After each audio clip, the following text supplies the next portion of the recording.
Hello guys, আজকে বৃষ্টি হচ্ছে, টিপি টিপি বৃষ্টি হচ্ছে। বৃষ্টির মধ্যে আমরা আসছি একটা ডায়লগ ভিডিও বানাইতে। তো এই বৃষ্টির মধ্যে তারা ওই জায়গায় দাঁড়ায় আছে, ক্যামেরা ধরতে পারতেছি না ঠিক মতো। তো ভিউটা অনেক সুন্দর ছিল, কিন্তু বৃষ্টির কারণে আর কি আমরা ভিডিওটা করতে পারতেছি না। তো ব্লগ তো আজকে চ্যানেলে দিতে পারতেছি না, তার কারণ আমাদের ফানি ভিডিও করতে পারতেছি না। ব্লগ ভিডিও কেমনে দেবো? তো আপনারা আমার ব্লগ ভিডিওগুলো কেমন হয় বলবেন কমেন্টে। আমি আরো ভালো ভালো ব্লগ ভিডিও দেওয়ার চেষ্টা করব ইনশাআল্লাহ।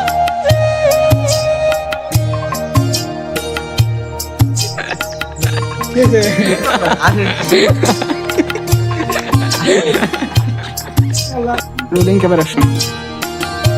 রিত বাবা 3 চাকার গাড়ি থেকে তুমি বাবা 2 চাকার গাড়ি নিবা? এখন তো 2 চাকার গাড়ির দাম কত? হ্যাঁ আইগন দেবা। আচ্ছা বাবা একটু দাঁড়া। হ্যাঁ বাবা হ্যাঁ হ্যাঁ আচ্ছা বাবা দাঁড়া, এখন তো ফোন দেই। হ্যালো ছোট ভাই, কই তুমি? একটু আমার বাড়িতে আও তো। আচ্ছা আচ্ছা, ও